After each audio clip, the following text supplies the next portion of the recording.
June மாதம் கடைசி வாரம் விஜய் ஆண்டனியின் மார்கன், விக்ரம் பிரபுவின் லவ் மேரேஜ் மற்றும் விஷ்ணு மஞ்சுவின் கண்ணப்பா படங்கள் வெளியானது.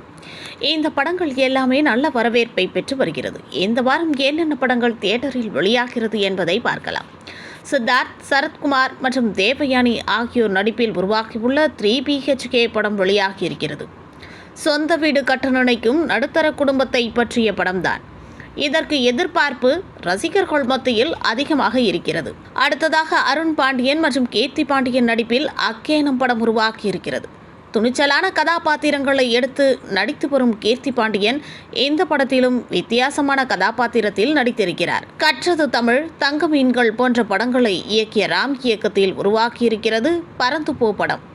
மிர்சி சிவா, அஞ்சலி ஆகியோர் நடித்துள்ள இந்த படம் பெற்றோர்களுக்கான படமாக எடுக்கப்பட்டிருக்கிறது. அடுத்ததாக விஜய் சேதுபதியின் மகன் சூர்யா சேதுபதி நடிப்பில் ஃபீனிக்ஸ் படம் உருவாகியிருக்கிறது. அனல் அரசு இயக்கத்தில் உருவாகியுள்ள இந்த படத்தின் ட்ரெய்லர் அண்மையில் வெளியாகி ரசிகர்களின் கவனத்தை பெற்றிருந்தது.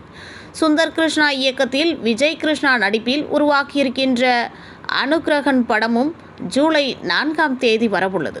அடுத்ததாக தெலுங்கில் நிதின் நடிப்பில் உருவான தம்முடு மற்றும் நவீன் சந்திரா, காமாட்சி பாஸ்கர்லா ஆகியோர் நடிப்பில் உருவான ஷோ டைம் படங்கள் வெளியாகிறது. மேலும் கீர்த்தி சுரேஷ் நடிப்பில் உருவான உப்பு கப்பரம்பு என்ற தெலுங்கு படம் அமேசான் பிரைம் வீடியோவில் வெளியாகிறது. இது போன்ற சினிமா மற்றும் சீரியல் சம்பந்தமான தகவல்களை தெரிஞ்சுக்க சினி டைம்ஸ் சேனலை சப்ஸ்கிரைப் பண்ணுங்கள்.